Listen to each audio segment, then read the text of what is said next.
ছাত্রীকে গণধর্ষণ ঘটনার দিন কারা ছিলেন কলেজে তৈরি করা হলো তালিকা। ঘটনার দিন ক্যাম্পাসে উপস্থিত পড়ুয়াদের তালিকা তৈরি করা হয়েছে। বিস্তারিত জানবো, কথা বলবো আমাদের প্রতিনিধি ময়ূক ঠাকুর চক্রবর্তীর সঙ্গে। ময়ূক, কি জানতে পারছো এই তালিকা নিয়ে, কিভাবে তদন্ত এগোবে? দেখো, প্রথমে জানাই যে গতকালই তো কলকাতা পুলিশের তরফ থেকে একটা স্পেশাল ইনভেস্টিগেশন টিম এই কসবার ঘটনার জন্য ফর্ম করা হয়েছে। যাদবপুর ডিভিশনের অ্যাসিস্ট্যান্ট কমিশনার প্রদীপ ঘোষাল এই অফিসারের নেতৃত্বেই এই স্পেশাল ইনভেস্টিগেশন টিম সেটা ফর্ম করা হয়েছে। আমরা আগে থেকেই বলছিলাম যে ওই দিন অর্থাৎ 25 তারিখ, যেদিন অভিযোগকারীটি বলছেন এই ঘটনার কথা, সেই দিন কলেজে কোন কোন স্টুডেন্ট প্রেজেন্ট ছিল, কোন কোন পড়ুয়া ফর্ম ফিল আপের জন্য এসেছিলেন, বিকেল 4টে অব্দি কারা ছিলেন, 5:30 অব্দি কারা ছিলেন, এবং কিছু কিছু পড়ুয়া 5:30টার পর অব্দিও ছিলেন। যে 3 জন গ্রেফতার হয়েছেন তারা ছাড়া কোন কোন পড়ুয়া রাত অব্দি ওখানে ছিলেন।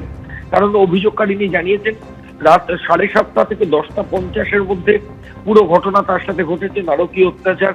ফলত পুলিশ আধিকারিকরা এটাই সিসিটিভি ফুটেজ দেখে কনফার্ম করতে চাইছেন যে সেই সময় কারা কারা ছিলেন। 7 ঘন্টা সিসিটিভি ফুটেজ ইতিমধ্যেই পুলিশ নিয়েছে এবং সেখান থেকে একটা বড় নামের তালিকা পুলিশের তরফ থেকে করা হয়েছে। এই নামের তালিকাতে তারাই আছেন যারা দুপুর 2টো থেকে রাত 8টা পর্যন্ত কলেজের মধ্যে প্রেজেন্ট ছিলেন। ওই 3 জন বাদ দিয়ে যারা গ্রেফতার হয়েছেন, লালবাজারের তরফ থেকে যেটা বলা হচ্ছে, পুলিশের তরফ থেকে বলা হচ্ছে এই নামের তালিকা ইতিমধ্যে রেডি হয়ে গেছে। পুলিশ আধিকারিকরা প্রত্যেক পড়ুয়াকে আলাদা আলাদা করে সমন করবেন এবং তাদেরকে ডেকে জিজ্ঞাসাবাদ করা হবে গোটা ঘটনা নিয়ে, যে তারা কেন কোন সময় অবধি ছিলেন এবং কি কারণে ছিলেন, কি দেখেছেন। এটা 1 নম্বর। আর নামের তালিকা ইতিমধ্যেই রেডি এবং সেই মোতাবেক নোটিশ পাঠানোর প্রক্রিয়া পুলিশ আধিকারিকরা শুরু করেছেন। আর একটা জিনিস হচ্ছে, সেটা হচ্ছে যে ইতিমধ্যেই ভেতরের যে সিসিটিভি ক্যামেরা, তার 7 ঘন্টার ফুটেজ তো পুলিশ আধিকারিকরা নিয়েই নিয়েছেন গতকাল।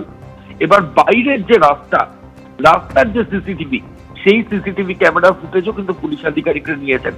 কারণ অভিযোগকারীদের বক্তব্য, যে অভিযোগ পরতে পরতে যে ঘটনাক্রমের কথা উল্লেখ, সেই ঘটনাক্রমগুলোকেই এই সিসিটিভি ক্যামেরার ফুটেজগুলো দিয়ে মিলিয়ে দেখতে চাইছেন তদন্তকারী আধিকারিকরা।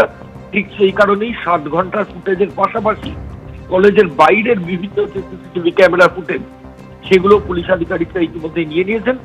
এবং অভিযুক্তদের মোবাইল ফোন, 3 জনের মোবাইল ফোনের একজনের কাছ থেকে 1.5 মিনিটের ভিডিও পাওয়া গেছে, যে ভিডিও দিয়ে ওই অভিযোগকারীদেরকে ব্ল্যাকমেল করা হচ্ছিল এবং যে ভিডিও ঘটনার সময় তোলা হয়েছিল।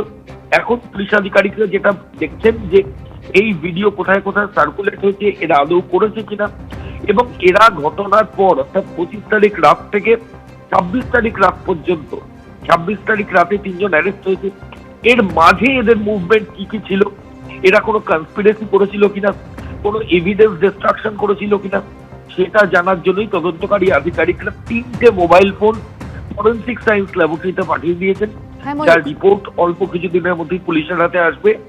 এবং কল ডেটা রেকর্ড, PDR, এটা অত্যন্ত ইম্পর্টেন্ট। যদি কেউ কাউকে ফোন করে থাকেন, এই কল ডেটা রেকর্ডের জন্য সার্ভিস প্রোভাইডারের কাছে রিকুইজিশন দেওয়া হয়েছে। ধন্যবাদ ময়ূক।